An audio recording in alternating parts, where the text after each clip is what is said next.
자, 오늘 36페이지 멘틀 대류 여기서부터 한번 볼게요. 자, 저번 시간에 그 판 구조론 거기까지 한번 봤고요. 멘틀 대류 이것도 판 구조론에 연결되는 거죠. 멘틀이 대류하기 때문에 그 위에 있는 판도 어떻게 돼? 움직이지? 그건데 뭐 멘틀 상승부하고 하강부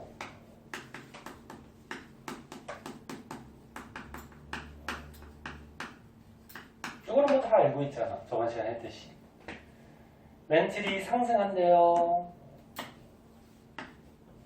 멘틀이 상승하는 부분은 온도가 높은데 낮은데? 높은데, 그지? 열 에너지가 많이 쌓여서 온도가 높아지면 밀도가 어떻게 돼? 낮아져요.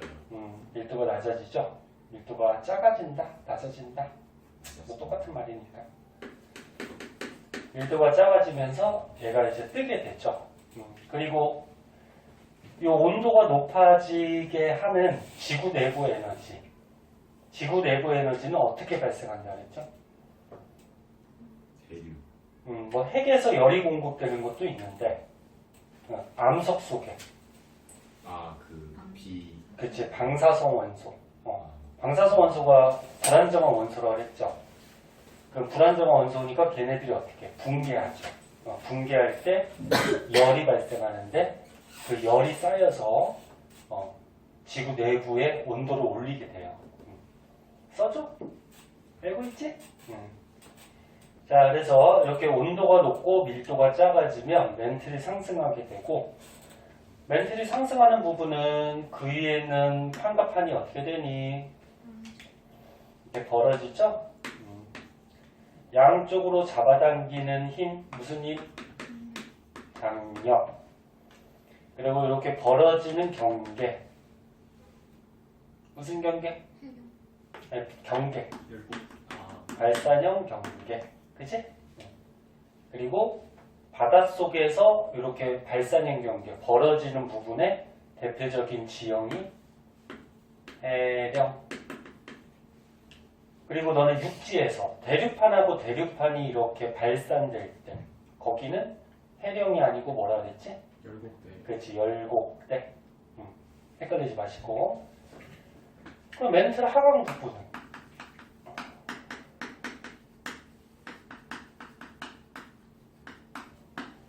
자, 멘틀이 하강한대요. 이 멘틀이 상승해서 이제 서서히 식으면 온도가 낮아지겠죠? 온도가 낮아지면 밀도는 어떻게 되니? 높아져요. 높아지죠? 그럼 무거워지니까 내려가게 되는 거고. 그 멘틀이 하강할 때 판과 판이 부딪히게 되겠죠? 이렇게 가운데로 미는 힘.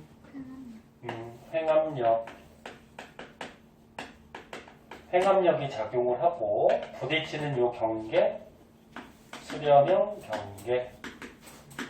그리고 부딪히는 곳에서 움푹 파인 골짜기가 나타나는데 그거를 해구. 그리고 니네 발산형하고 수렴형에서 이거 말고 또 다른 지형들도 막 나타났었지. 그 지형하고 특징점들 통합과학 때도 배웠으니까 기억들 잘 해서 정리 한번 하시고. 그래서 이거 똑같은 얘기예요. 멘틀 상승 부분, 하강 부분. 그리고 지각변동까지 나왔으니까 지각변동 기억해볼까? 멘틀 상승하는 발산형 경계는 요 겉에 위에 부분만 땅이 갈라지니까 무슨 지진? 그치, 천발 지진.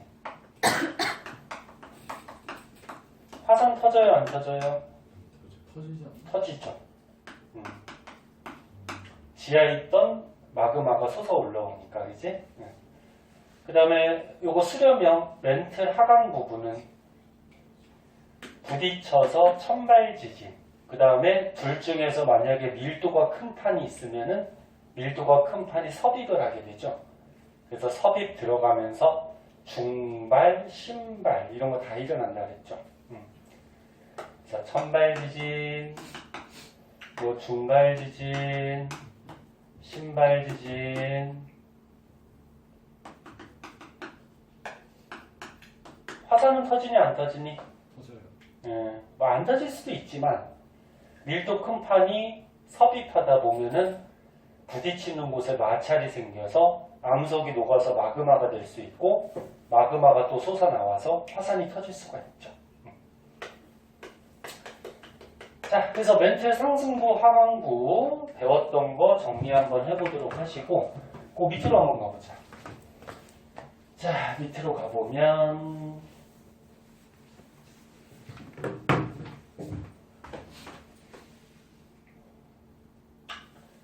판의 이동 그래가지고 이것도 다 배운 건데 이 판을 다른 말로 암석권이라고도 얘기한다고 했어요. 자, 그때 우리가 앞에서 안 배운 것만 한 가지만 정리하고 갈까요? 요 해령 발산형 경계에서 판이 밀어내고 섭입, 수렴형 경계에서 뭐 판이 잡아당기고 이건 뭐 다 배운 거고 요 밑에 탐구 자료창이 있는데 요거 비상교과서만 나온다고 하는데 참고자만 알아두세요. 그리고 너네 과학책이 학교책이 비상교과서가 의외로 많거든. 너네 과학 2학년 책 받았니? 아직이요. 아직 안 받았나? 비상교과서가 많아요. 그래서 꼭 자기가 비상교과서가 아니더라도 한번 봐주시고 자, 여기 왼쪽 그림부터 한번 보자. 왼쪽 그림은 지금 여기서부터 잘 봐. 여기서부터 여기까지가 남아메리카 판이 있대요. 근데 남아메리카 판 가운데가 있는데 왼쪽에 있는 판이 섭입을 하더래. 이렇게 해서 이렇게. 그리고 여기가 이제 남아메리카 판이 있어요. 남아메리카 판 그리고 오른쪽에 해령이 있네, 그치? 네. 이쪽에 이렇게 해서 그냥 여기다 같이 그리자. 이렇게 해서 자, 그럼 이 왼쪽 그림은 무슨 그림이냐면은 여기서 이렇게 섭입을 해요. 그리고 여기에 해령이 있대요. 그러면 해령은 발산형이니까 어떻게 돼? 이렇게 벌어지겠죠, 그죠? 그러면 여기는 해령 부분이니까 멘틀이 어떻게 되는 부분? 상승 부분일 거고 여기는 하나의 판이 섭입하니까 그리고 여기 남아메리카 판이 요 해령에서 밀려나겠죠? 그리고 여기서 부딪히겠죠? 그리고 여기는 멘틀이 하강하는 부분이 있을 거고 그 다음에 두 번째 그림 한번 보자. 두 번째 그림도 거의 비슷한데 요 왼쪽에 해령이 있고 가운데 오스트레일리아 판이 있고 뭐 이렇게 돼 있네. 자, 여기에 이거 해령이 있고 여기 오스트레일리아 판이 있고 얘가 이렇게 섭입을 하네요. 그리고 또 이쪽에 뭐 판이 하나 이렇게 있죠.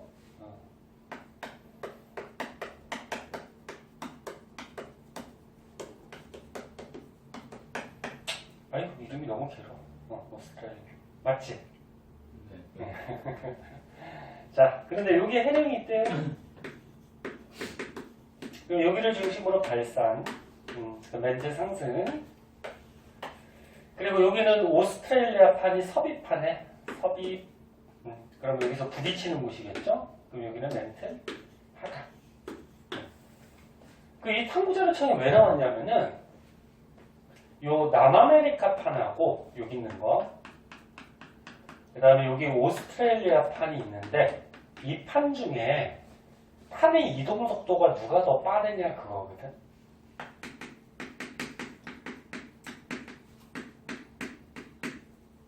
지금 지형은 거의 비슷해, 그치? 응. 너네 위에 거랑 아래 거 중에 판의 이동 속도가 누가 더 빠를 것 같니? 응? 뭔지.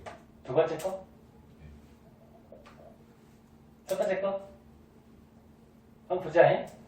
자, 첫 번째 남아메리카 판을 보면은 여기 해령을 중심으로 어떻게 돼? 밀려나죠? 그래서 해령에서 이렇게 미는 힘이 있어요. 그죠? 미는 힘이 있어. 근데 이쪽으로 가서는 어떻게 돼? 부딪혀요. 부딪히죠. 더 이상 밀려날 곳이 없죠. 얘가 못 들어간 걸로 봐서 남아메리카판, 얘는 대륙판이겠다, 그치?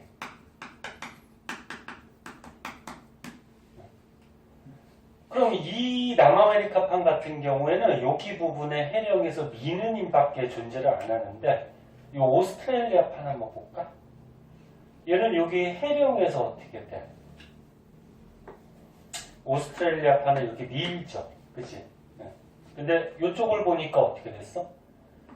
오스트레일리아판이 이렇게 섭입을 했다. 그치? 그럼 얘는 해령에서 미는 힘과 여기는 부딪히는 곳이니까 일반적으로 해구가 나타나겠지? 해구에서 아래쪽, 즉 멘틀 쪽으로 이렇게 잡아당기는 힘, 두 가지 힘이 다 있죠. 그럼 어떤 게 판의 이동 속도가 더 빠르겠니? 똑같지 않을까요? 똑같다고? 두 번째. 얘겠죠. 얘가 이동 속도가 더 빠르겠지. 응? 저기 뭐지 위쪽이랑 아래쪽이랑 둘 다 마찰 있는 거 아니에요? 마찰은 있지. 물론 여기 파고 들어가면서 섭입하면서 마찰 있고 얘는 부딪히면서 마찰은 있겠지. 아, 얘가 마찰을 더 많이 한다고? 똑같지 않을까요? 똑같다고? 직접 해봐. 그래서 요거는 판의 이동 속도가 남아메리카 판하고 오스트레일리아 판 중에 얘가 더 빠르다라는 것을 설명한 그런 탐구인데, 그러니까 뭐냐면 결론은 어떤 판을 봤을 때 이렇게 미는 힘 한 가지만 있는 것보다 미는 힘, 해구에서 잡아당기는 힘 두 가지 힘이 같이 있기 때문에 이렇게 같은 방향의 힘이 여러 개 작용할 때가 판의 이동 속도가 어떻다는 거야? 빨라요. 더 빠르다. 그거를 그냥 표현하기 위해서 나온 자료창이에요. 자, 그런데 이 저번 시간, 이번 시간까지 해서 판 구조론 배웠는데, 자, 판 구조론은 우리 지구의 겉껍데기, 판이 뭐 왼쪽, 오른쪽 이렇게 수평으로 이동하는 거를 설명한 이론이 판 구조론이에요. 그리고 판 구조론이라 그러면은 지진과 화산 그런 걸 통틀어서 지각변동이라고 하죠. 그런 지진과 화산은 어디에서 일어난다? 판의 중심에서 일어나니 경계에서 일어나니? 경계. 그렇지. 판의 경계에서 일어난다. 이런 걸 설명한 이론이 판 구조론이야. 그런데 지구에 실제로 이렇게 판의 경계 부분에서만 지진과 화산이 일어나진 않아요. 판의 중심에서도 지진, 화산들이 일어나는 곳들이 있거든. 그럼 그거는 어떻게 설명하느냐? 얘로 설명이 불가능하거든. 다시 한번 얘기하면 얘는 판이 수평으로 이동하면서 껍데기, 지구 껍데기 따라서 지각변동은 판의 경계에서 발생한다 이런 건데, 그럼 판의 중앙에서 지진 화산이 벌어지는 거는 설명이 불가능하죠. 그래서 나온 설이 하나 또 있어요. 오른쪽 페이지에 보면 뭐라고 써있니? 플룸 구조론 이런 이론 설이 하나 있는데 오늘 그거에 대해서 한번 볼게요. 플룸 구조론은 너네 그 통합과학 때 안 배웠기 때문에 처음 나오니까 자세하게 한번 보도록 할게요. 자, 가운데 그림부터 한번 볼까? 자, 여기 지구 내부의 모습이래요. 그래서 과학자들이 그동안 오랜 세월 동안 조사를 해가지고 어디 부분에 어떤 물질들이 있다 그런 것들을 조사해서 나타낸 그림인데, 요거 먼저 보세요. 봐봐.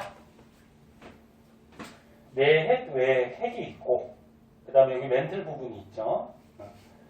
멘틀 부분에 보면은 이렇게 뜨거운 마그마 같은 게 상승하는 부위가 크게 대칭적으로 두 군데가 있대요. 이렇게. 요 마그마 덩어리는 말 그대로 멘틀 부분에 암석들이 녹아서 생긴 거지. 그 왜 녹은 거야? 핵에서 열이 공급되기도 하고 아까 얘기했듯이 멘틀의 암석 속에 방사성 원소의 붕괴 열에 의해서 녹았겠지, 그지? 에너지가 쌓여서. 그럼 이런 부분은 마그마 덩어리 뜨거운 부분이니까 어떻게 돼? 상승하게 되죠. 이렇게 상승하는 이런 에너지나 물질을 통틀어서 뜨거운 플룸이라고 해요.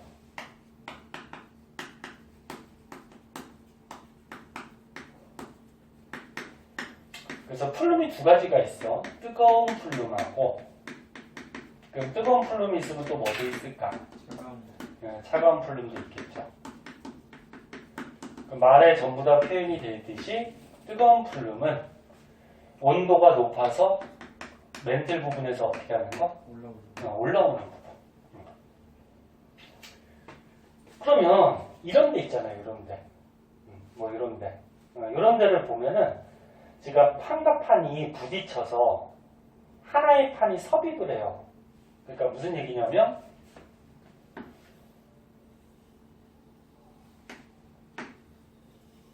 이쪽에 해운판이 있다고 해봐. 해양판. 이쪽에 대륙판이 있다라고 하자. 그럼 다 배웠듯이 판구조론에서 배웠듯이 해양판의 밀도가 크니까 이렇게 섭입하겠지, 그치? 해양판이 섭입하면서 해양판 부분에 있는 보세요. 좀 집중 좀. 물질들이 여기에 갖다 이렇게 쌓이는 경우가 생겨요. 근데 얘 같은 경우에는 겉에 부분에 물질과 에너지가 쌓인 부분이라서 뜨거울까 차가울까? 차갑겠죠. 이런 걸 이제 차가운 플룸이야.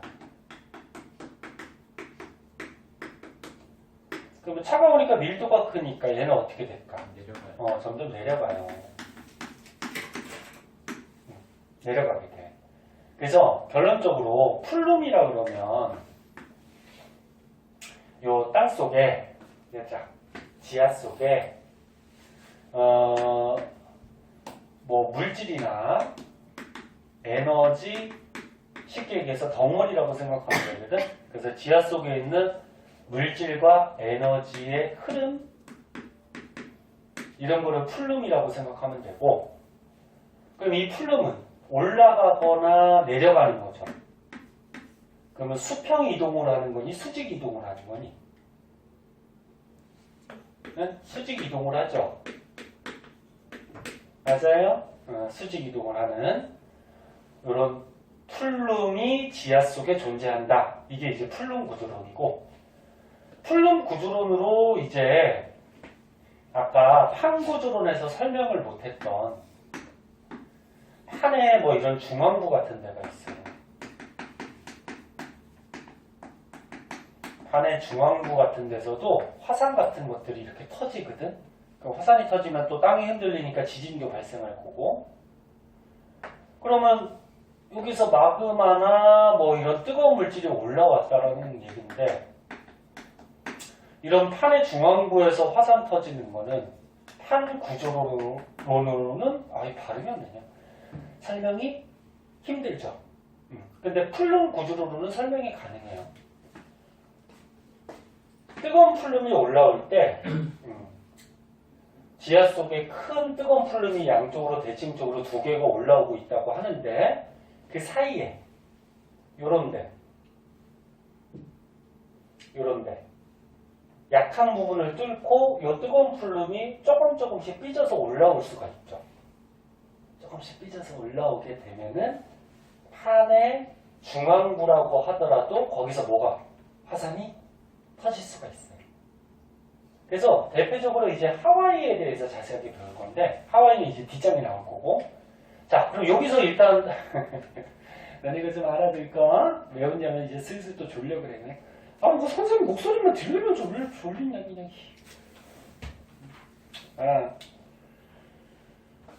자, 그래서 다시 한번 정리하면 저번 시간까지 배웠던 판 구조로는 뭐 이렇게 수평으로 이동하는 판에 대해서 설명한 이론이고, 이 플룸 구조로는 멘틀 속에서 떠오르거나 이렇게 내려가거나 수직으로 이동하는 어떤 물질이나 에너지 흐름을 나타낸 이론이다. 그럼 너네 지하 속에 어디에 이렇게 뜨거운 플룸이 있고 차가운 플룸이 있고 이거 어떻게 조사했을까? 들어가야 직접. 직접 땅 파고 너네 지구 반지름이 몇 킬로인데? 400킬로? 4천. 4천? 6천? 지구 반지름이 6,400킬로잖아. 6,400킬로인데 그 정도 되는데 물론 뭐 해까지 들어갈 필요는 없겠지만 너네 땅 파고 들어가면은 압력이 어때? 높아요. 높아지고 온도도 높아지지. 들어갈 수가 없어요. 기껏 너네 사람이 땅 파고 그러니까 손으로 파진 않겠지. 기계로 파고 이렇게 기계가 들어간다고 하더라도 100km 이상은 잘 들어가기가 힘들어요. 그 압력이나 온도 때문에 그런 장치 같은 것들이 망가져요. 그럼 이 지하 속에 이런 물질들이 있다라는 거는 어떻게 알아내냐면은 너네 중학교 때 저거 배운 거 있잖아. 저거 기억나니? 지진파? 네. 예. 너네 땅속으로 지진파를 쏴가지고 지구가 지각, 멘틀, 외핵, 내핵 이렇게 층상구조로 되어 있다는 것도 알아냈고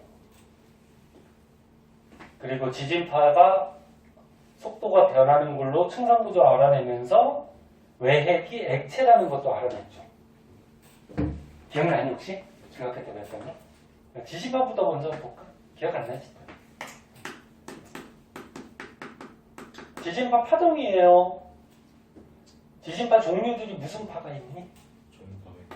그러니까 종파 중에 P파가 있고요. 그죠? 횡파 중에 뭐 있어? S파가 있고 그 다음에 L파라는 것도 있어요. P파는 어떤 매질, 어떤 물질을 통과하냐면은 고체, 액체, 기체를 전부 다 통과해요. 그리고 S파는 고체만 통과해요. 얘네 액체, 기체는 통과 못해. 그리고 L파는 뭐냐면은 지구 껍데기, 표면을 따라서 파동이 간다 그래서 이건 표면파라 그러는데 뭐 요거는 뭐 그렇게 중요하진 않고 그 너는 지구 내부가 있을 때 옆에서 그려가지고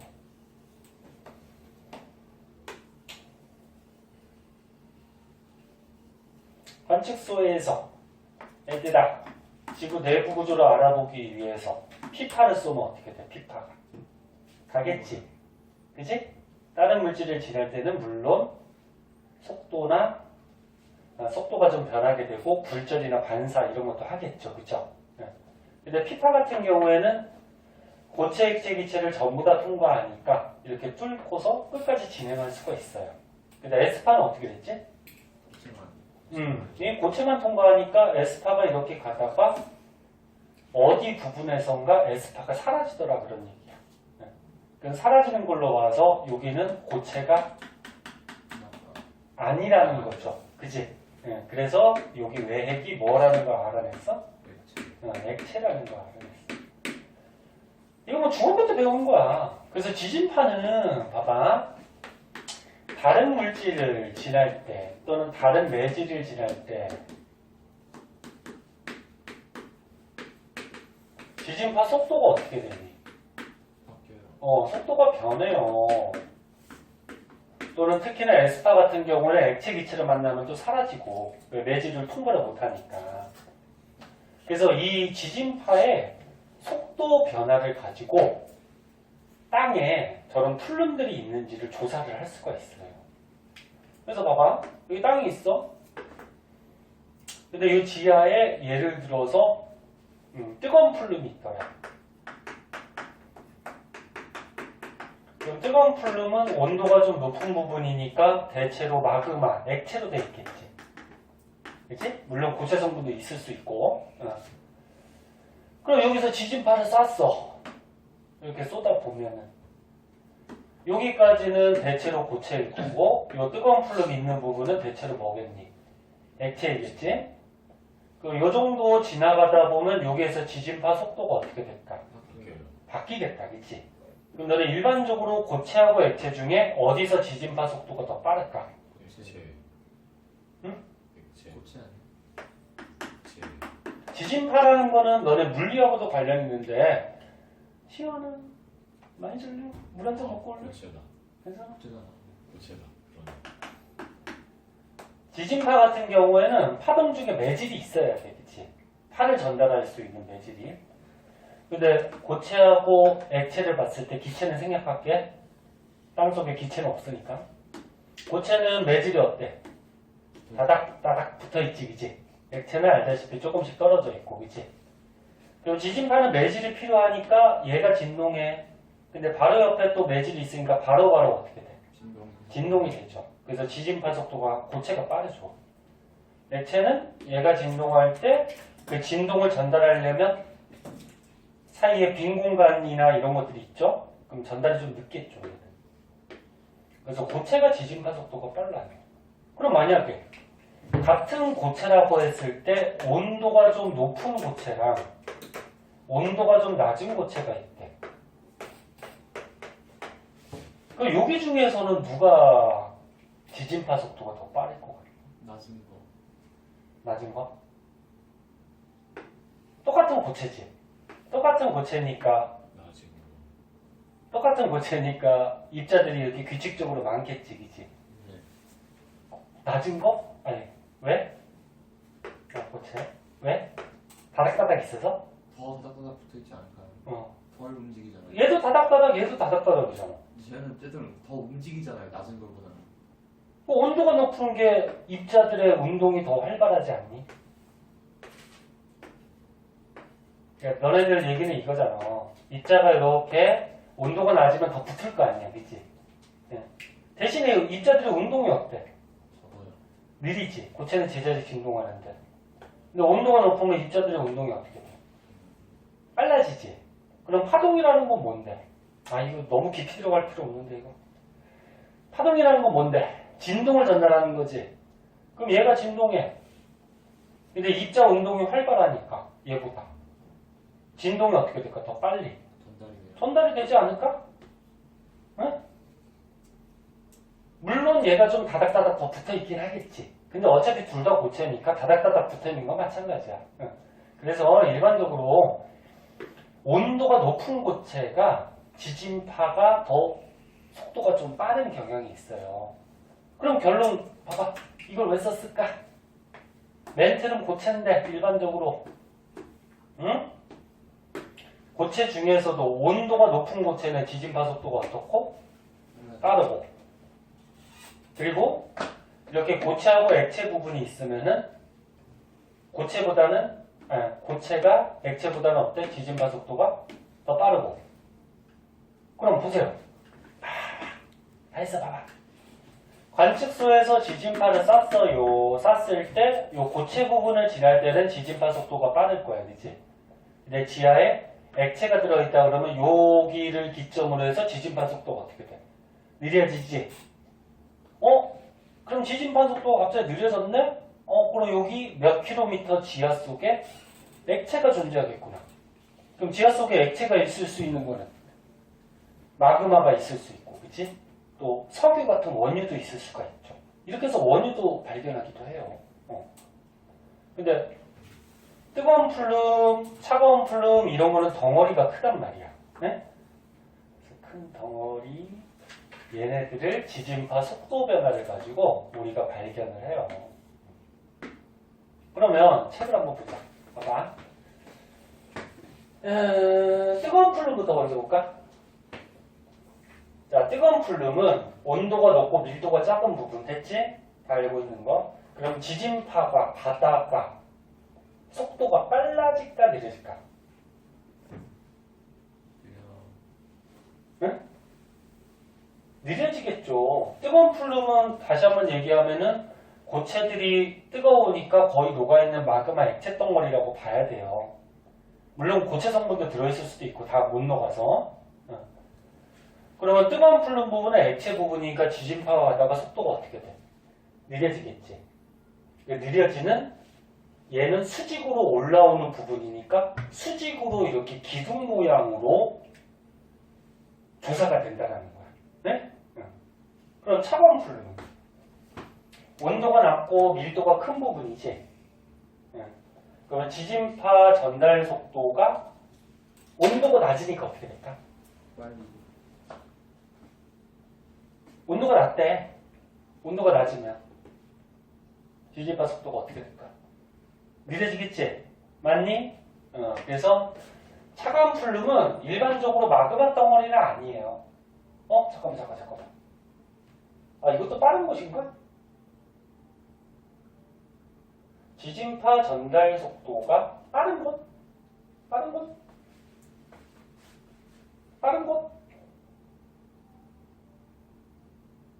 온도가 낮은 곳. 응? 뭐야, 잠깐만.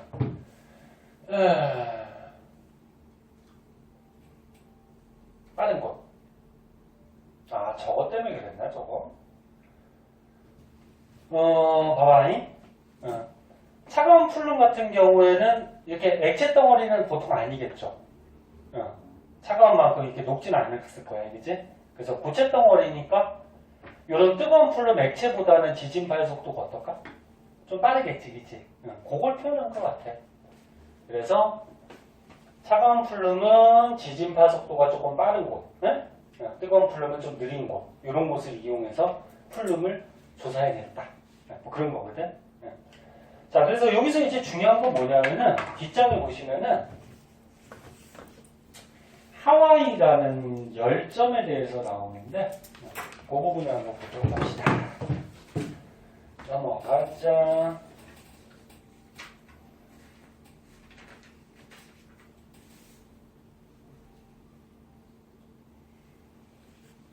자, 열점. 물 한 잔 먹고 올래? 응? 아, 왜 이렇게 괴로워가지고 그냥. 예.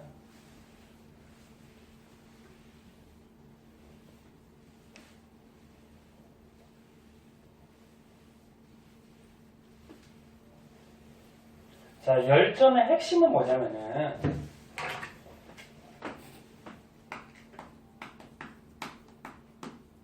지하 속에 고정되어 있는 마그마예요.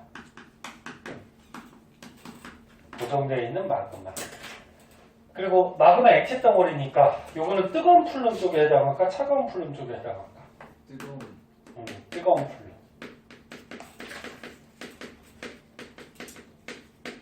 자, 그럼 보세요. 이번에 하와이가 대표적인 지역인데 하와이 섬이 있는 요 판이 있어요. 겉껍데기. 하와이가 어디에 있니? 태평양 바다에 있죠? 태평양 바다 위에 여기 하와이 섬이 있어, 그지? 근데 태평양에 요 넓은 판덩어리 하나 있죠? 이게 무슨 판이야? 태평양 판이죠? 태평양판, 얘는 해양판 쪽에 들어가죠. 태평양판 밑에, 그러니까 하와이 밑에 쪽에 30분 지나면 띵동거려. 수업한 지 30분밖에 안 되는데 막 졸고 있어요. 하와이 섬 밑에 부분에 이런 뜨거운 플룸, 그러니까 아까 전에 그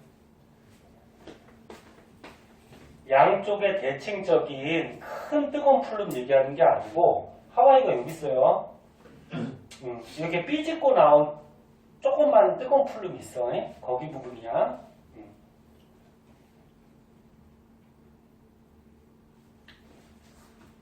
자, 그래서 뜨거운 플룸 마그마 덩어리가 여기로 이렇게 상승을 하고 있는데 이 마그마가 움직여 다니는 게 아니에요. 뭐 이쪽으로 갔다 이쪽으로 갔다 움직이는 게 아니고 한 곳에 고정되어 있는 뜨거운 플룸 마그마가 있는데 이걸 가지고 이제 열점이라고 해요. 그럼 얘가 이제 이렇게 빵 터져 나왔어, 마그마가. 그럼 화산이 생기겠지. 그지?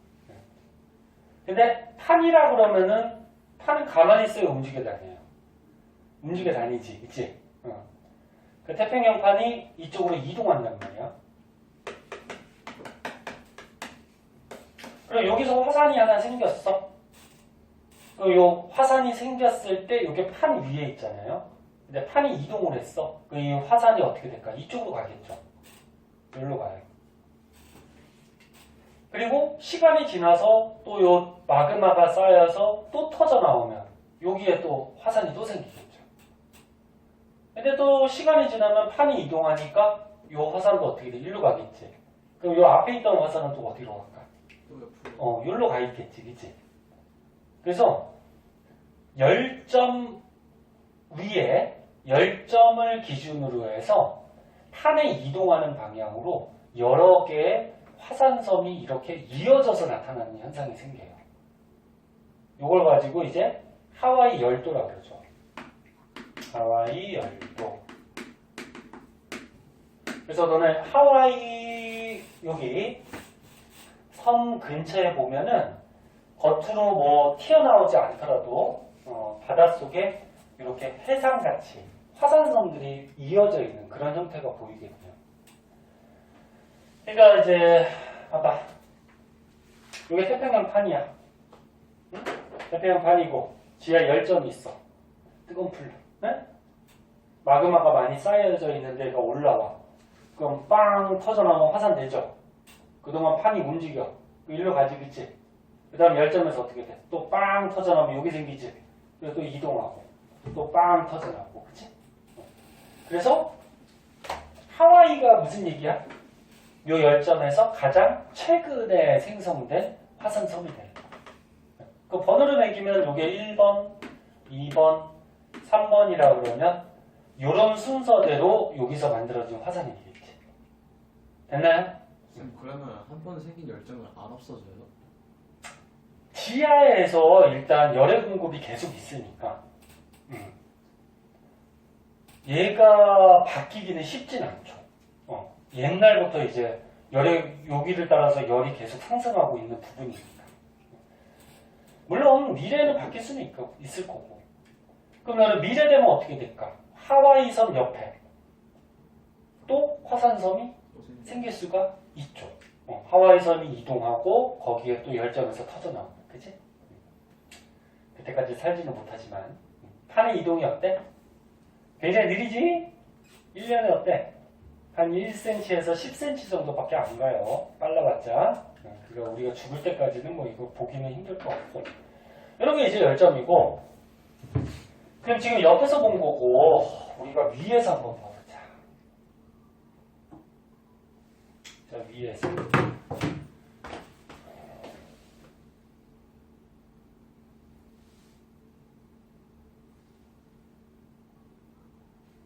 밑에 그림 다 했어요?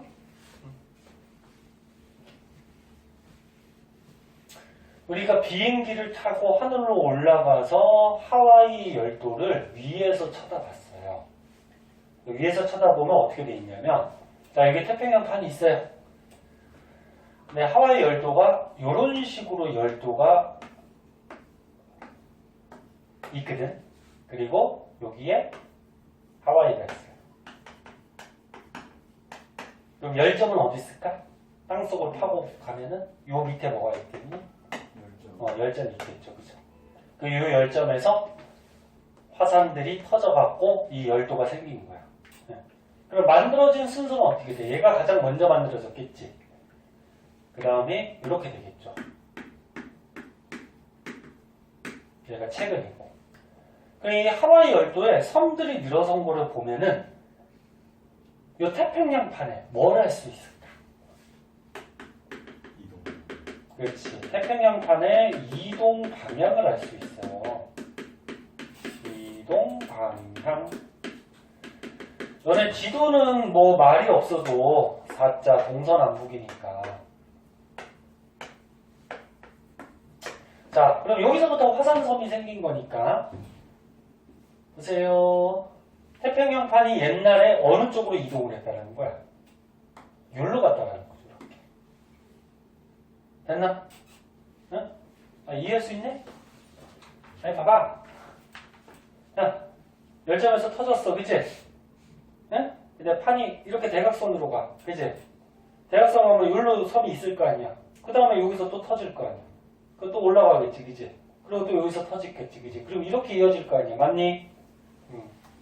그래서 옛날에 태평양판이 이쪽 무슨 방향?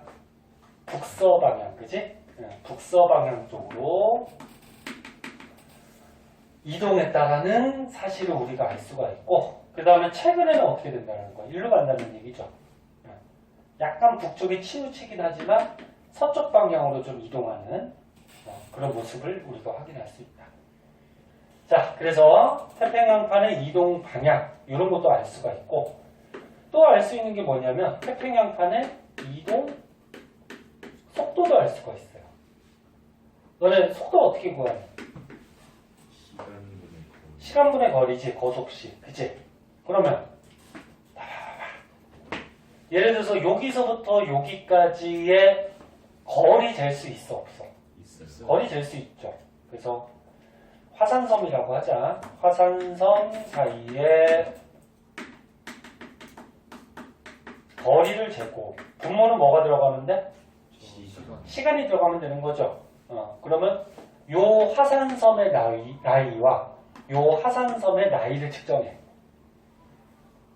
너네 암석의 나이 측정하는 방법은 뒤에서 배운다 그랬어. 뭐 절대 연령, 상대 연령 이런 게 나오거든. 그래서 뭐 예를 들어서 요 화산섬 암석 또는 화산섬의 나이를 쟀더니 예를 들어서 뭐 3억 년이래. 그 다음에 요 화산섬의 나이를 쟀더니 예를 들어서 2억 7천만 년이래. 그러면 여기서부터 여기까지 이렇게 태평양판이 이동하는 동안 얼마의 기간이 걸렸다는 거야? 3천만 년이 걸렸다는 거지, 그치? 그래서 화산섬 사이의 나이차가 요게 시간이 되는 거지. 요걸 조사하고 화산섬 사이의 거리를 재면은 태평양판에 뭘 할 수 있다? 이동 속도를 우리가 알아낼 수 있다. 물론 여기서 이동할 때랑 여기서 이동할 때랑 이동 속도가 달랐겠지, 그치? 그래서 섬들을 조사해서 이런 거. 자, 그래서 이것도 시험에 잘 나와요. 두 가지 열점을 이용하여 알 수 있는 사실. 두 가지 알아두도록 하시고. 자, 그럼 이제 마지막으로 판 구조론하고 플룸 구조론을 약간 비교해 봅시다. 뭐가 차이점이 있는지.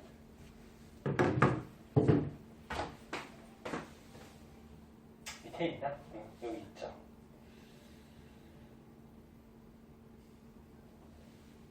자, 요거는 따로 안 쓸게요. 여기 정리가 되어 있으니까 한번 읽어보고 넘어가도록 하자.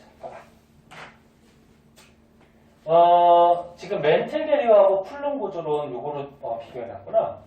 자, 상부 멘틀의 대류와 플룸에 따른 대규모 운동은 판을 움직이게 하는 힘이다. 그러니까 니네 멘틀이 움직이죠? 그 다음에 플룸도 상승하고 하강하지? 그런 거에 의해서 위에 있는 판덩어리가 어떻게 된다? 수평으로 이동한다. 그런 말이고, 일반적으로 해령에서 판이 생성되고, 해령은 발산이니까 뜨거운 플룸이나 멘틀이 상승해서 새로운 판이 생기는 거지. 생성이 되고, 해구에서 어떻게 돼? 수렴 부딪히니까 하나가 섭입해서 판이 소멸하는 곳이죠. 그래서 해령에서 생성되고 해구에서 판이 소멸되기까지는 판 구조론으로 설명을 할 수가 있어요. 그러니까 판이 생기고 판이 없어지고 요거는 판 구조론으로 설명할 수 있어니. 그런데 판이 섭입한 이유, 그러니까 멘틀 속으로 판이 들어간 이유는 판 구조론으로 설명하기가 힘들다는 거죠. 그 멘틀 속에서 아래로 가고 위로 가고, 그럼 섭입한 판은 차가운 플룸들이 많을 테니까 내려가겠지, 그치? 그런 것부터는 수직으로 이동하는 거는 플룸 구조론으로 설명이 가능하다. 그런 의미죠. 그래서 판 구조론은 판이 섭입하기 전에 수평운동, 그 다음에 판이 섭입된 이후에 아래 위 수직 운동은 플룸 구조론으로 설명을 한다. 그리고 플룸 구조론에 따르면은 아까 하와이 같이 판 내부, 판의 중앙부 같은 데서 화산이 터지는 것도 설명이 가능하죠. 판 구조론으로는 설명할 수 있다 없다. 하와이섬 같은 경우는 설명이 좀 불가능하지. 그래서 결국적으로 뭐 멘틀 밸류와 플룸들이 움직이면서 지구의 에너지는 끊임없이 뭐 순환하고 있다, 뭐 움직이고 있다, 뭐 이런 거고. 그래서 판 구조론이 맞다, 플룸 구조론이 맞다. 둘 다 맞는 거지. 두 개를 다 이용해서 우리 지구의 뭐 대륙의 이동이나 멘틀 속의 흐름 이런 것들을 설명하고 있다라는 얘기예요. 이렇게 내용은 뭐 간단한데 이렇게 정리해 두시고 뒤에 있는 문제들이 있는데요. 문제들 마찬가지 숙제로 일단 해오시고요. 모르는 거 질문하는 거 설명을 좀 해두도록 하고 할 수 있을 거예요. 할 수 있을 거고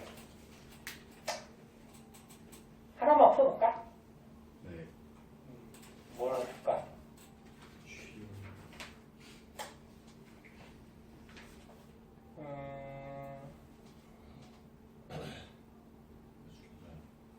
되게 그거 언제 될 거야? 야, 이상한 거 붙여놓지 말라고 했지. 에이, 초딩같이. 44쪽 한번 볼까요? 여기서 10점이 중요하니까 10점이 좀 시험에 잘 나와. 이것도 쉬운 것 같은데. 44쪽에 13번 한번 볼까? 요거 하나만 풀고 잠깐 쉬었다가 너네 오늘 화학 질문 많으니까 화학을 조금 많이 하도록 할게요. 자, 같이 한번 볼게요. 자, 그림은 어떤 열점에서 형성된 후 이동한 화산섬의 암석 연령을 나타낸 것이다. 단위는 100만 년 돼 있는데 일단 연령이야. 그럼 지금 A, B, C, D, E 화산섬 중에 누가 나이가 제일 많니? 2가 제일 많죠.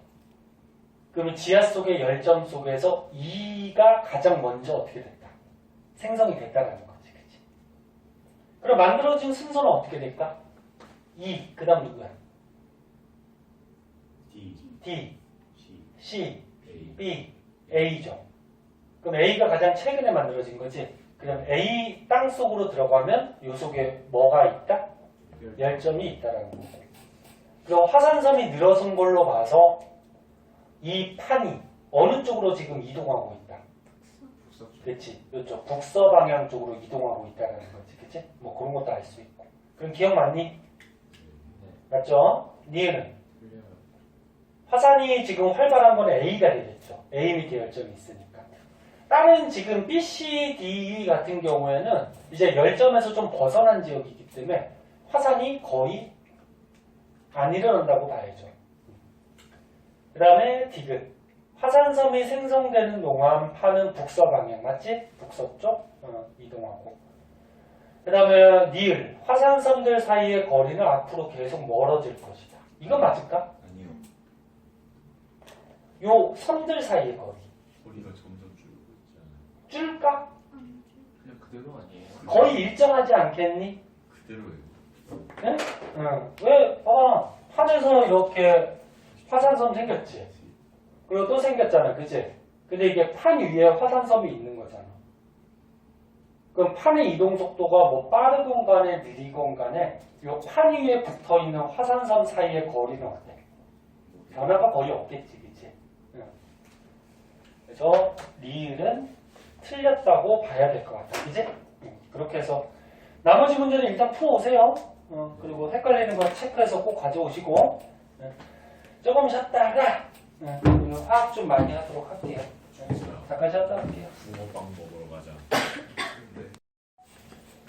자, 쉬는 시간에 선생님이 잠깐 생각하니까 아까 요거 선생님이 잘못 얘기한 것 같아요. 그래서 수정할 거는 선생님이 쪽팔리더라도 수정을 해줘야지. 그치? 그래야지 너네가 제대로 알고 있겠죠. 봐봐. 차가운 플룸하고 뜨거운 플룸이 있단 말이야.